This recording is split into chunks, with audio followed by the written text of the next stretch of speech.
Listen, I don't know about you, but I started a business so I could do this.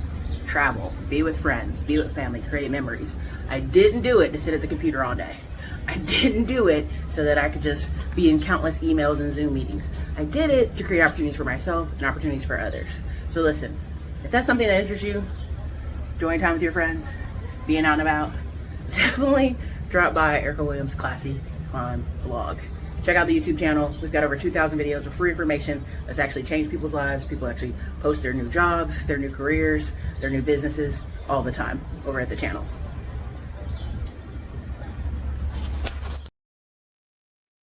What's up, everybody? It's your girl, Erica, Classy Climb blog. This is late. I usually don't do it this late. And I just wanted, y'all love to tussle with me in the comments. So I just wanted to tussle back just for a second. Just for the second. You know what I mean? I already know people going to be like, well, Erica, why are you tussling, man? Why are you tussling? Because as I'm closing out this month and I'm closing out this chapter, I just want to be petty just a little bit. I want y'all to understand. We've always been a skilled versus unskilled country.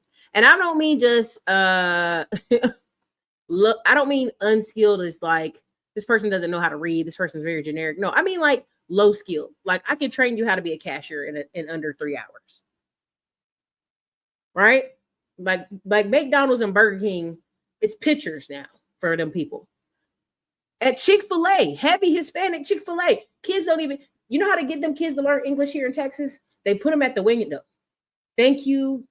Here's your order. If you say too much too fast, they're like, oh, hold on. They ask the lady to help them. That's how they teach them English. They put them up at the window, the drive-through window, because there's only a few things you can say.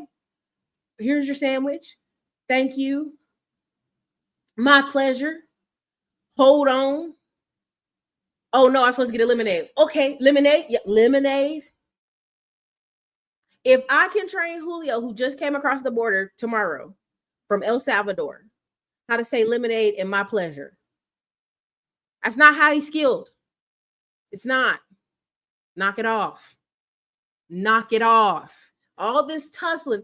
Erica, the workers are struggling. Now listen, in 2028, what you're going to see is the Democrat Party going to do this. Oh, what about the workers? What about the teachers? Listen, I'm telling you, they already writing articles on it, y'all. Please pay attention. They already writing. They're going to be like, we gotta do something. Mass strikes. We got to call for the unions. We got to get some unions. I'm telling you, they're going to be all hands on deck. The UAW contracts expire May 1st, 2028. Okay. You got several other companies. Their stuff expires 2028. All right. You got a few of them going to trip under Donald Trump, but you know how Donald Trump is. So they ain't going to trip too hard. Why? Because he'll call the end to the strike. What did Canada just do? Called the end to the strike. What was they just doing in New York City? Upper New York. The prisons. Now, when the people that work at the prison say the prison is unsafe, the prison is dangerous, the prison is terrible. Now, 2 days ago, not 2 years ago. Dang, I'm trying to say it the right way. 2 days ago, New York just fired 2,000 of them prison guards. You know why? Because they wouldn't come back to work. They in these small towns, New York, shipping these people out where they don't have to look at them. You know, they shipping these prisoners to the middle of nowhere, rural towns. And this is what most of those little small towns do up there in Upper New York. Trust me, I go through Upper New York. It's real. I mean, I go up there to go see the lakes, but some of them towns are real economically depressed. They used to depend on tourism in the 80s. And that's about it. Most of their factories are leaving. Okay. The head of the state's 42 prisons told reporters the percentage of roughly 13,500 workers who returned fell below that mark. Only 10,000 officers and sergeants are available and working. They told them, bring your rump back. Because you know what they also did at the prison? They brought 6,000 National Guard members in New York to come in. If you was in National Guard, would you want to go work in a prison? Do you want to go be working in a prison as a National Guard person? Of all our brothers in blue statewide. Now, here's what's foul about this. What they don't tell you in this strike is that these people left their prison friend, left their coworkers there. Their coworkers couldn't leave. Their coworkers had to stay. They were in there basically hostage. This is the ugly side of the strike that they're not telling you about. That when they decided to strike and they left all their coworker friends in there, the government said, we're not unlocking the doors. You know, all these prisons are now, a lot of it is automatic, electronic, doors just lock and you ain't coming in, you ain't coming out, right? One person locked the door, come in, close that door, then open another door. They made them stay on. They made the people that was already in the prison stay on for days. What kind of strike is that? What kind of friends are those that you in here in the upper New York stuck in a prison for days because your friends want to strike? And this ain't just been a few days. This has been going on 3 weeks, 3, 4, 5 weeks now. Okay. Now the mayor, very Democratic mayor of New York, said, y'all gonna get y'all ass back up in there and go to work. I called the end to this illegal strike today. And they were like, who's she talking to? So then she called the National Guard. Now imagine being National Guard, you got to come up in here. Know that we are tired of the abuse. We need more people. We need better safety, all right, for ourselves and for everybody that's inside that facility, whether they work there. They don't care about the prisoners. I'm a correction officer. I'm a weapons training officer. I'm a former union steward, all right? The union has not condoned this, all right? And I had to make sure that I exercise my right as a member because I truly believe this is needed. We need the state to understand that this is serious. Our safety, all right, is in doubt. Every day we walk inside those walls, we have no idea if we're going to come out walk out the same way that we walked in. What? Quit. Go do something else. Go do something safe. Oh, you don't got no other skills. And then they had one guy in there. He did 100 days of overtime. Where else are these people in Upper New York going to make $200,000 a year income, sucking up all the overtime they can? This is why they're striking. Well, we need to use. They just had a law passed where they can't be putting these people in solitary confinement for years on years. They had one black brother. They had him in there for 7 years. He was like, I'm still suffering from everything they did to me.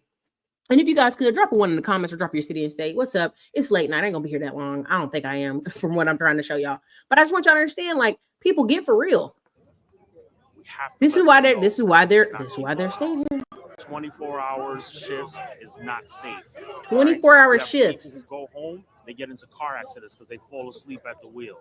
We have people whose health, all right, is deteriorating because we're always here. All right, we don't have the ability, to eat good food.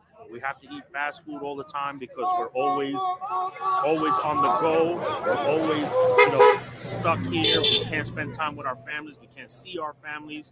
Our medical, is going up, right? But at the same time, why are they suffering? Because those old prisons with old paint on the walls, old heating ducts, old AC ducts. They don't care about the prisoners being sick, having to sleep there 24/7. They talk about themselves, y'all. But let me keep going. Our health is going down. So we need them to know that this is a very serious situation for us. The reality is, all right, that without them offering better contracts, we're never going to get anybody to take this job. All right. Like I said, y'all can go study this for yourself. You can go see how the mayor was doing this. The government. Hold on. Let me get this off. I'm gonna get this off. But where else are they gonna be in Upper New York? Lowly skilled. I'm not trying to be disrespectful. It's a dangerous job. If it's that dangerous, don't show up. You can't make me do a 24-hour shift. You know how you do a 24-hour shift? Because your other person don't show up to work. That's how you do a 24-hour shift. That's not safe for them. That's not safe for the prisoners. That's not safe for everybody. But they also had multiple people. This ain't the only interview. You can go look them up. A bunch of older white dudes with camo hats on. Yeah, man, they had me on 100 days overtime, but I just bought a house and a boat and a car, so I needed to da-da. I'm like, wait a minute, what? I thought we were talking about safety. It's not about safety, man. It's not. So, she let go 2,000 people. But that ain't gonna be the end of that story. They're gonna do some more strikes. They're gonna do some more strikes. And you know what they've been doing? They've been giving the prisoners computers and laptops so they can watch Netflix and they can chill out. They can quit being worrisome. Y'all know y'all think I'm joking. I'm real serious. They trying to hook them up with the laptop so they can stay focused on that. Let me see. Okay, let me show you this. Let me see. Let me show you this. They claim they got an agreement reached. I'm showing you this because so many people. Come on, man. I ain't gonna go there, but you already know. The drugs ain't getting into the prison by pigeons. Drugs ain't getting to the prison with magical pigeons here. Come on now. By the state just a couple hours ago, the Department of Corrections seems to have conceded to some of the key demands made by the corrections officer union. If it all goes according to what's agreed, we could see an end to this strike by Monday. There are two key developments in this new agreement that differ from what the state and corrections officers union had previously debated. That first one talks health care. According to the agreement, the state will reinstate back to the first date of absence the health insurance of any employee who had their health care terminated. This is a provision that was missing from a previous agreement that seemingly fell through earlier this week because there was no guarantee of retroactive health care coverage for striking COs. The second provision echoes a sentiment that the Department of Corrections has been echoing for a while. This is what Commissioner Daniel Marcello said earlier this week. I received your demands. I received the terms of what you'll come back to work for. And as Commissioner Berry said, we need you. We want you. We recognize the important work that you do in the continuum of public safety and keeping our community safe. Now, the agreement states that 85% of the striking officers must return to work on Monday in order for it to take effect. The number of how many staff members have already returned to work is unclear at this moment. And because this is an unauthorized strike, the decision to return will be the choice of individual officers. On your side, Alyssa Clausel, Channel. Okay, listen. I don't know if y'all noticed them standing outside, out there in camo, like they going hunting. They out there, we're out here for the prisons. Just New York officials. It's interesting to me the clothing that has been chose by these Upper New Yorkers. But if you ever actually go to Upper New York, very different. It is not. I travel up there, and it's not what you think. It's a lot of lakes, it's a lot of beautiful stuff, but they ain't got no jobs up there. Bottom factories is gone. Look how old this prison is. I want to show y'all this. Let me show you how old this looks. This looks like it's from 1920s. Can you see it on the screen? There you go. I guess it's not playing the audio. My bad. Hold on. And safety conditions to decide whether to reinstate the program. Guards will continue to work 12-hour shifts until pre-strike staffing levels are restored. The shift structure was a main concern for officers, with many working extended overtime due to staffing shortages. The National Guard will remain at prisons to support officers. The walkout violated a state law barring strikes by most public employees and was not approved by the Guards Union. The state and the Guards Union struck a new deal to end the strike over the. Okay. I don't have the video I really wanted to share. I thought I had on the computer, but I don't. But it's essentially an older white man just talking about how he made $200,000 in overtime. Like his total pay for the year was $200K. He's like, it's not worth it though. Where else in Upper New York are you making $200K a year? Huh? Right there you go. There you go. I'm telling you, it looked like the Rust Belt. I was scared. I went from Burlington, Vermont, and I've done this multiple times now. I'm not scared as much, but when I went first time I went by myself because I was like, I couldn't get the last minute person was supposed to go and they couldn't go. This is a couple years ago. I drove from Burlington, Vermont, which is very liberal college, very beautiful. Went to Lake Placid, New York. The Olympics was there. And then I went and did an upper loop all the way to Ithaca. I went up all the way around most of Upper New York and then to Ithaca. I was like, hey. I mean, I went and saw this one waterfall and I was so scared. There was a white man out there and he says, honey, when you leave out of here, go right. Don't go left. Go right. Well, something was in the road, so I went left. I just was ready to get out of there. I was scared. I go left. I passed by. It's a bunch of mannequins shaped like Obama with nooses on their neck. It's Confederate flags. It's swastikas. It's all kind of crazy stuff on a storefront. I was like, oh, let me get out of here. Oh my God. I was beating the road. I'm like, and I actually stopped at this other place on the road trip. And it's a beautiful hotel, amazing hotel. Me and the girl who originally picked it was like, oh, we can't wait to stop here. I go there, it's 80% men in the building. And the lady's like, are you here with the fishermen? I was like, no. She's like, girl, it's a fishing, it's some type of fishing season. So all these men had the waiters on, walking around, looking hungry. I was like, let me go to my room and lock my door. Let me eat at this little restaurant in the hotel, lock my door, and get up out of here in the morning. That woman looked at me like, girl, where you at? What you doing out here? I said, I didn't know. I went and filmed a little bit of the water because it was beautiful and hopped in that car and beat the meat up out of there. Up in New York. It's something else, y'all. It's something else, okay?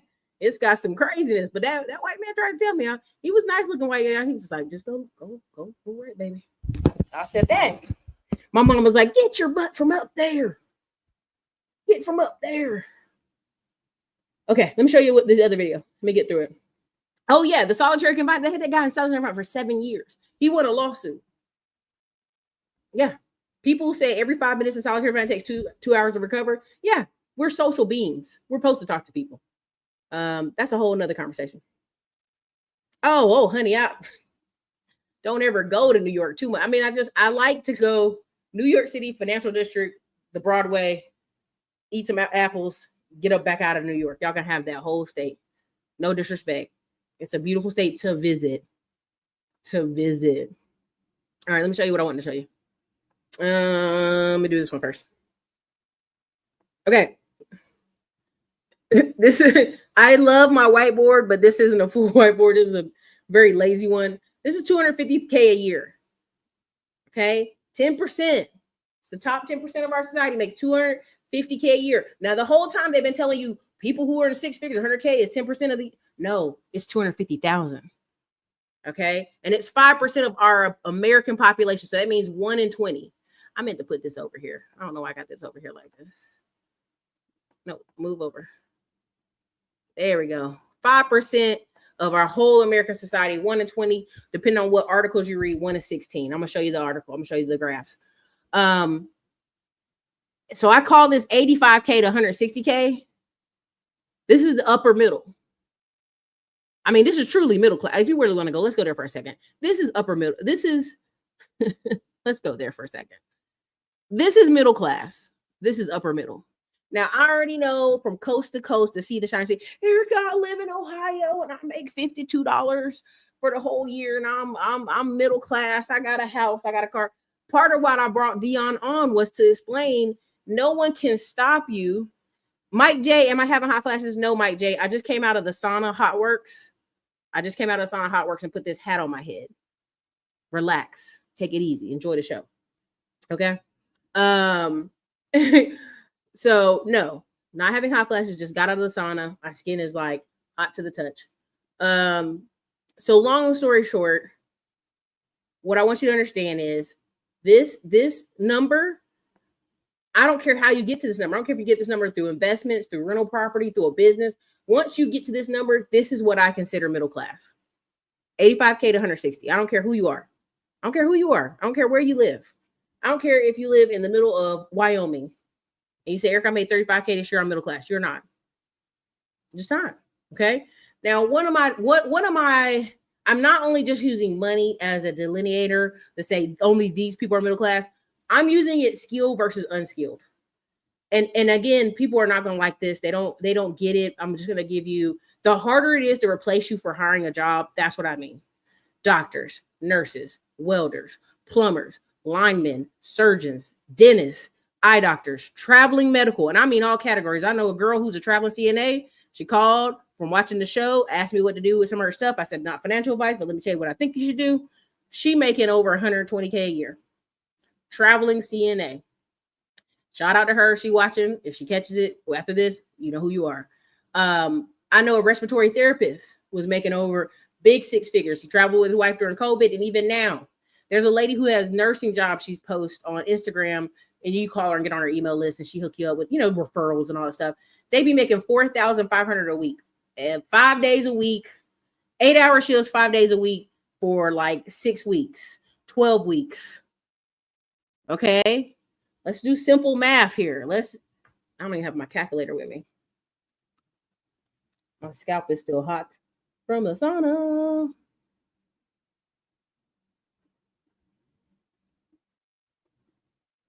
Let me get this calculator real quick. 12 times 4,500. I'm just rounding that up. For 12 weeks, she's gonna make $54,000. Now she could not work for the rest of the year. She could take a couple months off as a nurse. But this argument that, oh, everybody is all jobs are necessary, all workers are necessary. Let's knock it off. No, like should everybody have opportunities to work to improve their lives? For sure. Are we all the same? Heck no. High-end content creators. I just got exposed to this group I'm in, and 4 or 5 guys in there that I think are dodo birds. They sitting there showing their numbers. They making $250,000 a year. Personal brand. I'm like, salute to you, sir. Part of that conversation is Louder with Crowder. You know what I'm saying?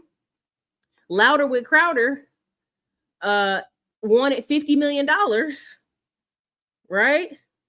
He wanted $50 million to go with Daily Wire. And when Daily Wire was like, what? 50 million? 50 million is if you own your own thing, man.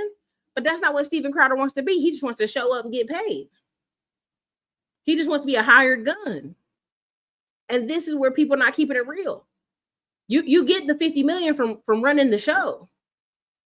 Daily Wire itself was making 200 million. And for him to ask for 50 mil, they probably been surpassed that. They probably somewhere closer to 400 mil with all their sponsors and stuff. So you got to understand. Yeah, New Bern looks real sketchy. I've seen it. You got to understand like the level and categories to this stuff, right? Tim Pool, Steven Crowder, Russell Brand, and a couple other people. We're protesting. We're leaving YouTube. We're going to take our content and put it somewhere else. Yeah, you can talk like that when you get money. Once you've made millions off a platform and YouTube's not just freely giving you eyeballs, yeah, you can talk crazy like that. You can say, I'm leaving tomorrow. I'm going over here. I'm doing whatever. The point of this the whole point of YouTube, like there's one guy who fired all 30 of his sales team when he started doing YouTube videos. And he was like, oh, Erica, you're doing these YouTube videos, but you don't have 100,000 subscribers. You don't have this or that. And I remember talking to him in 2019 and I started laughing. I'm like, do you realize I raised almost like $1 million? Like, what are you talking about? Like, you don't need this. You don't need the subscribers. You need people to get off this platform and get into your email list, to get into your funnel, to get in your conversion, to get in your inner circle, to get in your whatever you have. That's what you need them to do. The platform, the free stuff I give you, I ain't worried about that. The amount of people, the hundreds of people off this channel, it's very small channel, okay, right? Have put me in the top 10% of Thinkitive. If you're in my Digital Liberty Warriors, you already saw the email from them. They've called me to try to figure out what type of awards and platforms they want to do, and they want to give me an award, right? And they want to help create it for the creators who've been doing so great on Thinkitive. I gave them all my input, what I wanted, what I think we should have, what they should have in the backboard, the software, all the stuff, right? And what I end up telling them is like, I want to go show people that I've been top 10% of Thinkitive sellers for over 5 years. Show them that.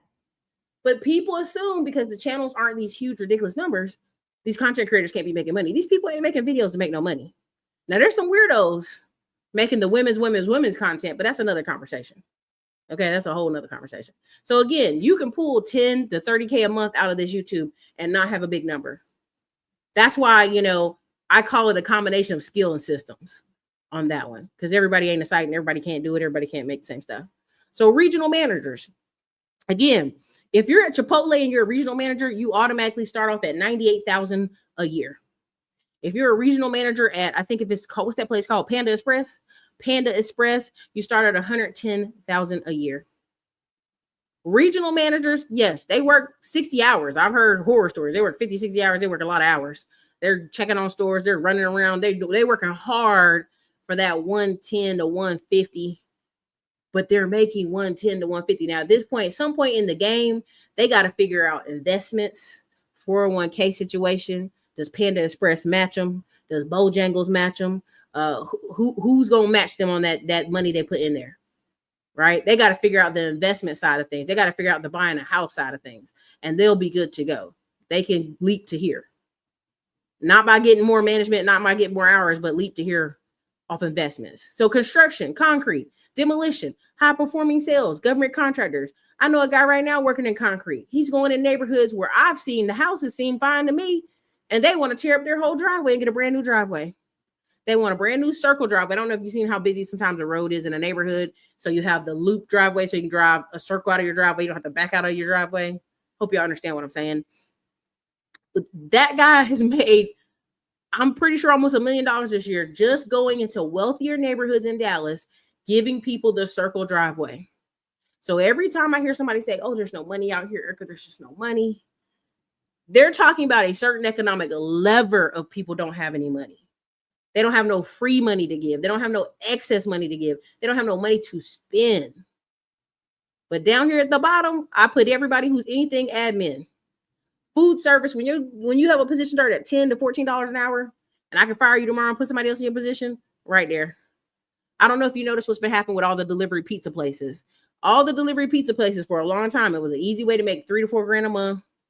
You just drop around, run around delivering pizzas. If you're consistent, you'll make $3 to $5 grand really a month. All the pizza delivery guys I worked with when I was in Georgetown, Texas, all bought homes. Right now, because it's so hard to get delivery drivers, they put everything to DoorDash. That's why a lot of y'all were trying to figure out, well, how are people still doing DoorDash and Uber Eats and stuff?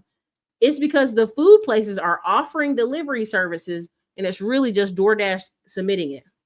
When we were in Florida for the Disneyland with our family, I ordered a bunch of pizzas for the kids. All right, we had a bunch of kids there, a bunch of people in the house, and I'm like, okay, well, let me order a pizza because I don't feel like driving. And it was a DoorDash person who spoke Spanish. I was like, I don't speak Spanish, so we ain't here playing this translator game. And he finally figures out how to find us. I had to get in the golf cart. I'm not trying to brag, but I had to get in the golf cart, drive to the front area of this resort to go get my pizza. And they were like, well, I'm so sorry, man. We would have let him in the gate, but he kept acting like he didn't understand English. I said, well, he understood enough to do this Google Translate, but he didn't have a pizza topper on his car, so we weren't going to let him into this resort, which is good because we in Orlando. You should protect the kids and the people at all times, but bad because all the pizza places relied on what? DoorDash to deliver pizza. So none of them would have a topper on their car because they don't work exclusively for those people. So when you see all these delivery drivers, yeah, they took over. So that's why when people say, well, who's still doing DoorDash and Uber Eats? Nobody paying for that. People who order pizza are paying for that. Pizza sales are down nationwide. And, you know, when people say Domino's pizza's sales are down, I'm like, I don't know why y'all eating that cardboard anyway. You know what I mean? Domino's is cardboard. Listen, I used to work for Marco's Pizza and I worked for Papa John's. They're the only two restaurants that own farms in America.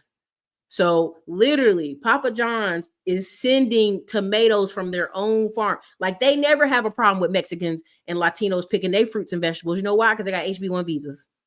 Every farmer in America has a certain number of H1B1 visas that they can apply for. What it is these farmers don't want to always go through the system. So they just want to pick up, hey, you got a couple cousins need some more work this week, call them in. They trying to skirt the system and like, who's going to pick the fruit? Hey, Jeff, use your HB1 visas that the government gave you. They allotted you 20. Use your 20 and quit playing. The government is giving these farmers stuff. They got to stop though. They got to stop. Cut it out. See, this is where I'm not going to let these lies be told tonight. Now, when my lasagna about to be done in this oven and I get my wine, no, I will not let you lie on Domino's. Domino's is cardboard, okay? I don't know what cardboard factory they get their dough from and they flour from, but that's nasty. I'm just telling you. That's what I'm saying. If anybody ever asks me what pizza is okay to eat, it's only Marco's and it's only Papa John's. They're the only two who own farms. They own tomatoes, peppers, peppers. They even own garlic. They own a garlic farm. They own a bunch of farms. Like you can look this up. That's part of the numbers. If you look at Papa John's numbers for their money they make, but you're not going to come on here and lie about Domino's like this. These are lies. This is unfortunate. So again, on the job training, cashier, anything admin, I can reduce in the front office.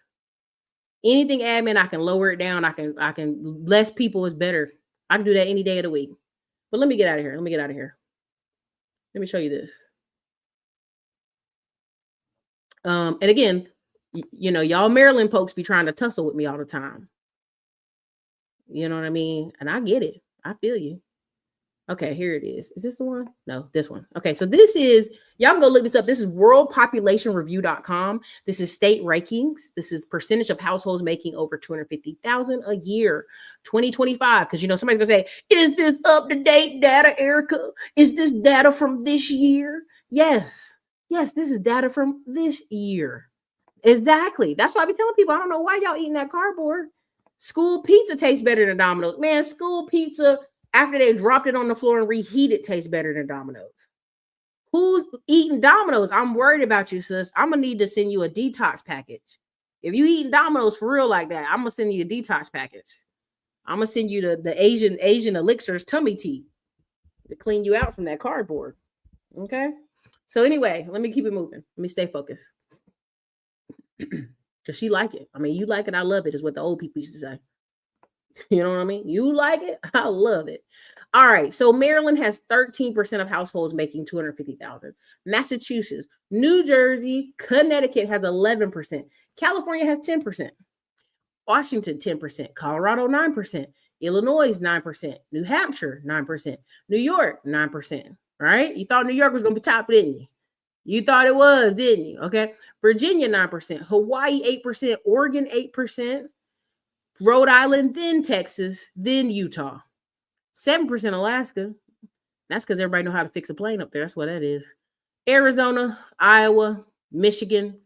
These are all 7%ers at the bottom. The lowest, now you already know the lowest. Let's keep it real. South Dakota, New Mexico, Mississippi, Alabama, Wyoming, West Virginia, Louisiana, Arkansas. And at least Tennessee and South Carolina got 5%. They tried. They at the bottom. That's embarrassing. That's embarrassing. Don't talk about North Carolina because we number 7%. 7%, okay? So, all right, let me go back up here. Now, why is this important? I want you to understand 13% of households in Maryland make 250,000 a year, right? So if I'm marketing stuff, for a long time, a lot of my videos hit really good in the Maryland market. I sold a lot of stuff to Maryland people, and I thank y'all because y'all was making them numbers hit. I said, what's going on in Maryland? I got to go do more shows up there. I got to do events up there. I got to do events in DC. But the medium income in Maryland is 91,000. So, you know what I'm saying? If you're looking for somebody to love up there in Maryland, that might be where you need to be. Maybe not Baltimore, but somewhere up in there, you need to be there, okay? Massachusetts, 89,000. Same with New Jersey. So a lot of times you meet these people from upper areas, they make more money, but again, what's eating up their money? The cost of living, housing, toll roads. All right? People that live in these areas, heavy, like New Yorkers, heavy invest in Detroit. California's heavy invest in Detroit. A lot of I'm going to just tell you like this. I'm down here in Austin, and this guy I'm trying not to tell his business too much, but he had an email list basically of over 350 New Yorkers. If you had any type of duplex or property, you were supposed to give him a ring and he going to send it to his email list. Now, you know, you got to pay him a little cut. That just is the name of the game. You got to give the middleman the millions, give him a little money. It is what it is. But he would send that email out, repeat to all his New York customers. My property managers in both states I'm in, well, 3 of my states, they all send me emails like, hey, Miss Williams, or it'll say something generic. Hey, owners that work with this property management company, we found a special deal, blah, blah, blah. All right. Now, my property manager is also a real estate agent, but he also has a full-time job at an office. And so what he does is, if one of his other owners wants to sell their property, all of a sudden he's like, hey, I got this listing. It's got a tenant in it. You want to buy it? Now he gonna make money both times. He's gonna make money as the realtor who's pitching it to me, and he's gonna make money as the property manager who's gonna stay on as the property manager. Like, y'all, it's all money movement. You know what I'm saying? Like don't be too caught up. But I mean, if you get yourself into a good system, make it work for you. Okay. Maryland has money. They be trying to keep it hush hush, as they should. Pizza Hut fell off years ago. Man, let me tell you, I went by Pizza Hut with the 1980s puffer jacket. I got a Charlotte Hornets 1990s jacket. I may wear it on one of the shows so y'all can see it. And I went to Pizza Hut because we have one here in Georgetown, Texas, that's like the 1990s with the buffet and everything. I took a bite of that pizza, y'all. Me and my friend looked at each other. It was one of those black people face moments of like, Ugh. What in the world? What's happening? Oh, it was terrible. It was awful. I said, man, I wouldn't feed this to a cat. I used to eat Domino's because they had the specials. Man, you ate that special cardboard at discount. That discount filler. Good luck. I don't even know if their cheese is made of wood or what it's made of. I don't know. Don't tell our secret to MD. MD is filled with fed workers and contract. Yeah, government contracts. Oh my God, the tolls are a mess in Maryland, especially with the bridge gone. You already know. More jobs in Maryland than upstate New York, but the cost of living is higher in Maryland. Higher down in Maryland. Possible. BGE eating up a lot of money now. Possible. Let me get to the other thing I want to show y'all. Let me get past here. I could also do the income percentiles. Now this is, you can play around this on your own time, but it's put it in the group chat.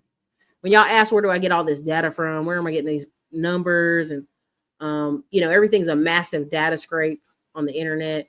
I could literally just go I could go Texas, scroll here, Texas. Let me go income. I'm gonna say the top 4%. Calculate. No, cut it out. Hold on. Not percentage. Let me go 40,000. Let me put it in 40,000. Will it let me? It won't let me do the comma. Dang it.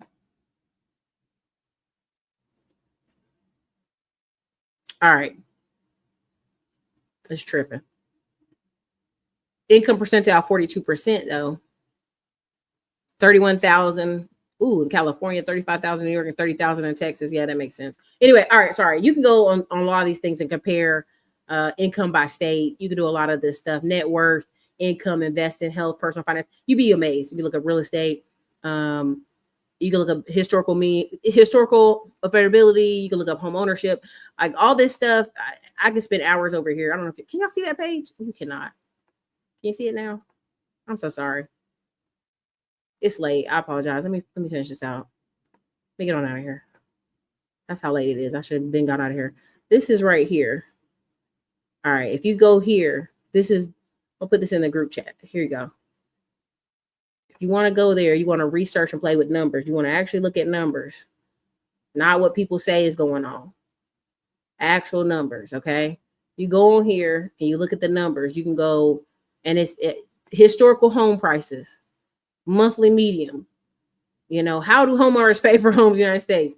30-year mortgage, adjusted flares, historical home ownership rates in the right here. You can click this. You can click on any year. You know what I'm saying? Till 1933, people was what? Not owning these homes. Right? They living in boarding houses. They doing all kind of stuff. Homeowners rates was 45%. Right? 1930, 1940, super low. Now we way up here.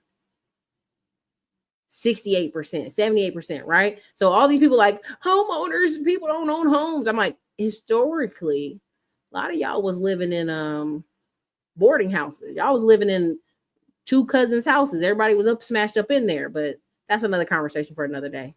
Y'all can check all this out on your own. You can go literally income.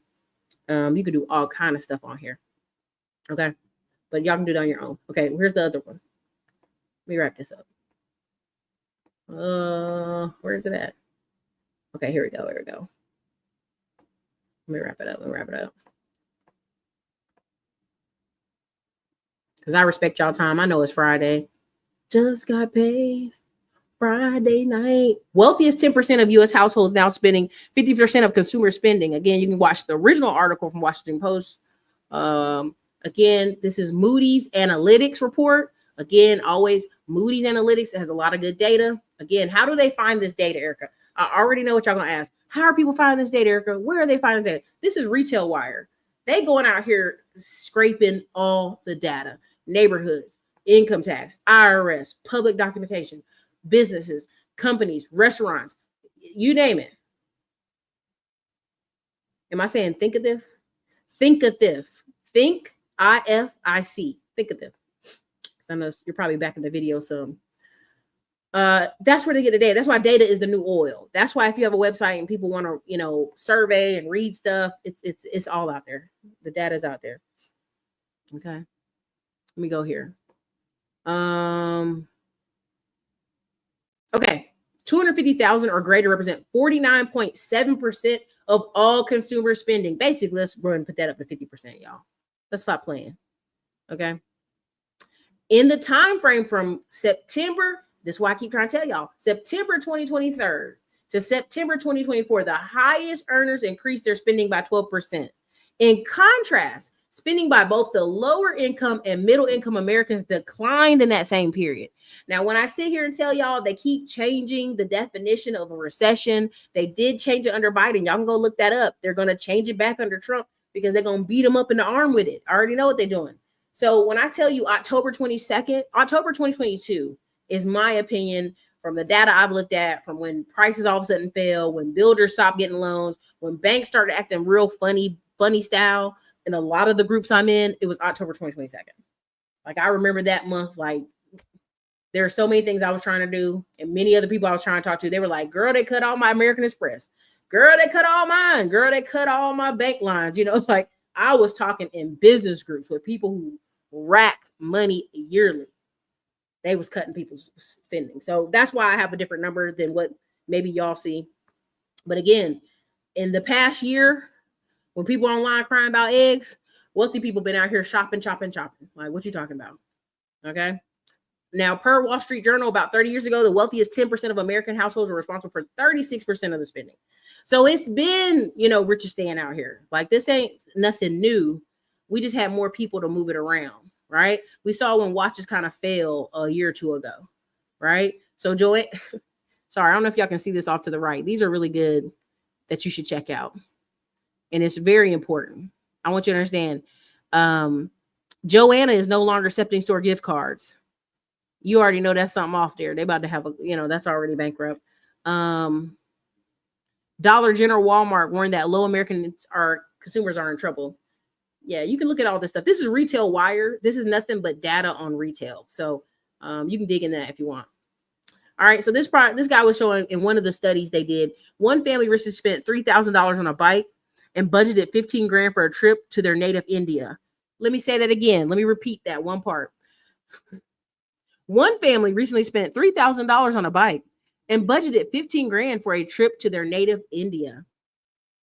A second family purchased a new airplane and sketched out plans to purchase a new $1 million home, while a third spoke of a family safari trip that will cost them $35,000 in July. All right, let's keep going. Reports indicate that several divide between the so-called have and have-nots is emerging in high relief. Delta Airlines, Royal Caribbean are reporting increased sales to wealthier customers, while stores like Big Lots, Kohl's, Family Dollar struggle. It's an extreme bifurcation between companies like Royal Caribbean and Delta and the others that serve middle and low-income Americans. They are battling for fewer dollars. Now, y'all know what it's like to be on Carnival. It's ghetto. It's the ghetto. No. Versus Virgin or a higher end one. You know what I mean? Like, it's different. All right. So are y'all talking in here? What y'all talking about? I see. Pizza Hut been trashed. I can't with y'all. I live in the Baltimore suburb. My BG bill. Okay. We see you, Maryland. Man, Pizza Hut. They holding on. Correction. We have the oh Lord, I can't with y'all. Okay, so yeah, so this is the data. If this is helpful data to y'all, put a 1 in the comments. I'm wrapping it up. I'm getting out of here. I know y'all got a busy night. I'm not trying to take all your night. My lasagna about to be done in the oven. So I just want you to understand, if somebody's budgeting $15,000 to go home to their native India, they're going on a stunt trip. They're gonna go stunt on their cousins in India because they don't take that much. But they're getting ready to go stunt, have a stuntathon on them. You know, Burger King is giving away free onion rings for St. Patrick's Day. I'm sorry. Say what? Don't eat them onion rings, y'all. Don't eat it. I promise you, don't eat it. So, Forever 21 looking to close 200 stores in their bankruptcy. That's crazy. So let me get out of there. But yeah, that's called Retail Wire. You can go look up all the data you want on there. Let me see. And this is the last one. I'm just going to show you the strikes. I'm out of here. I just want you to understand when people say workers are hurting. I don't put everybody in the same category. I just don't. You know, we have skilled workers who are just going to be fine. People are going to figure out what assets really are. So this is a map from AFL-CIO. You see New York made the list over here. But if you look on the left, you can find a picket line. Okay. There's a lot of conversation here. Anyway, fight for 15, right? At McDonald's. Fight for 15, Carl's Jr. International Association of Machinists and Aerospace Workers. Now they make some money, but let's keep it pushing. Screen Actors Guild. Get out of my face. International Union of Operating Engineers. I'm gonna let them slide. Communication Workers of America at Pittsburgh Post-Gazette. Baby, you in Pittsburgh, you're already starting off on the wrong foot. Let me see. Transit, more random stuff. Yeah, again, it's more than that going on. If you see when we click the 11 here, all right, it's all over, spread over LA. But this is what's recognized per se. But there's going to be more. There's going to be a ton more. The unions are kind of on their last coughing breath of like, we can help you. And guess what? Amazon and these places like, yeah, you know what we're going to help you do? Help you get right up out of here. Right? Amber, the middle class, the hope for the middle class is to get up to 85,000 to 160K a year income. 85,000 to 160K income. And then really to be considered middle class, which we'll do another video on this, you need to have 2.5 million in assets. That's the truth. That's real definition of middle class. But let's say we cut it back all the way to bare bones. Let's say we cut it all the way back. Let's cut it all the way back. The definition that I am most comfortable with the data I'm seeing is people who make over 70,000 a year. And somebody's gonna say household? No, I mean individual. So that means together, if both of them are making 70K, great. They make 140, cool. 70K and they own a house. That's true middle class. If you're renting a high rise in New York and you're like, Eric, I make a ton of money, I'm a nurse, cool. But if you don't own any assets on paper, I'm talking about stocks, I'm talking about bank certificates, I'm talking about houses, you are not middle class. You're not. It's really like we have to really get clear and define what these terms are. We keep allowing people to identify as a man in a woman's bathroom or a woman in a man. Like, no, identify with your real money. Do you have a house? No? Okay. We cleared that off the table. But you can say, well, Eric, I have over 200,000 in stocks. Then I would say different level. You are middle class. You come to me and you say, hey, Eric, I got 100,000, 200,000 in stocks, in my 401k, in investments. You are different. But 95% of renters in America have the average assets of $5,000. That's it. That's it. Right? Homeowners on average 140,000. So, I mean, again, you may say, well, some of that value is in their house. Some of it may be in their house. Not all of it. So, Kevin, you know, taxes can be fiddled with. Now, what do I mean? You have a business, you have some capital losses on your stocks this year. You can write a lot of that off. March 1st trade event. We didn't have one. We did not have one.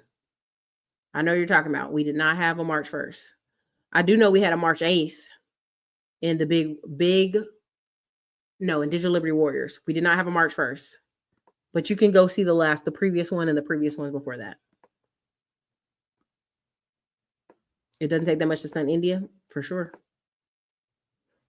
So I got to get my lasagna out. It's late. They didn't want to eat this late. But I just want you to understand, like, we have to start clarifying what is and what isn't. What is and what isn't. What does it look like? What are the numbers?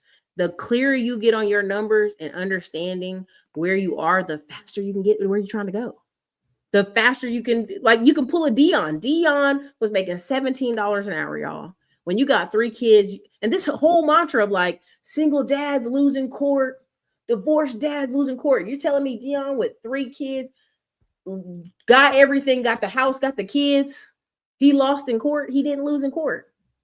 And I was like, years ago, right? So you got to really understand a lot of people are trying to sell y'all a fantasy. And I don't want to, that's not what I've never meant to do when I built this channel. I built this channel to see how, not how fast that just me, but how fast I could help other people go up through the ranks financially. How I can help show you like, hey, there's these tax deeds. You can buy them. The other day, most proud moment is my nephew said this grown man and tried to talk to him about tax deeds. And he was like, I came home and I decided to call you because I know you know. And I was like, I do know. And I will teach you. He's like, I'm not ready yet. I don't have 1,000 saved up. I said, no problem. We're going to start slow. And so being able to show kids and show your nephews and show your family how to invest in stocks and do the small stuff, the small work, that's where it starts. If y'all leave this channel, I mean, I'm telling you, there's a video where I was in absolute tears at the first boat party. I was there with Terry. There's a video, y'all probably seen it, where I'm crying. This lady's like, I bought stocks for my grandchildren. And I have to learn from the videos. And I'm like, what? And she was so proud, and she could name the stock she bought, and she just had them in there, them dividends, just cutting a little money to her grandchildren, and had a custodial account set up. And it was just a video I just did for M1 Finance. You know, I didn't even think about it. It was like a video I did for one of the affiliates and just put it out there. You don't know who life you're changing.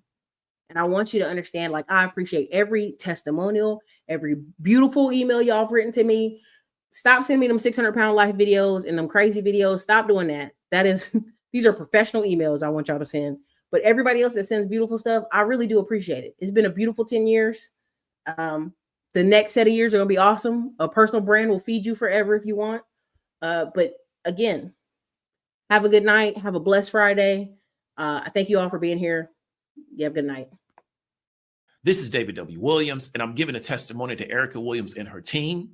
Because of the advertising relationship that we were able to develop, my company had the best month in the month of November for the whole year of 2024. And I'm talking about our sales were 3 or 4 times any other month during that particular year. And I know it's because of the relationship that I had with Erica and how she worked with me as an advertising partner. So now here's the benefit of working with her and her team. She's going to communicate to you what you're going to get as a result of working with her. She's going to over deliver on her value that she's providing, right?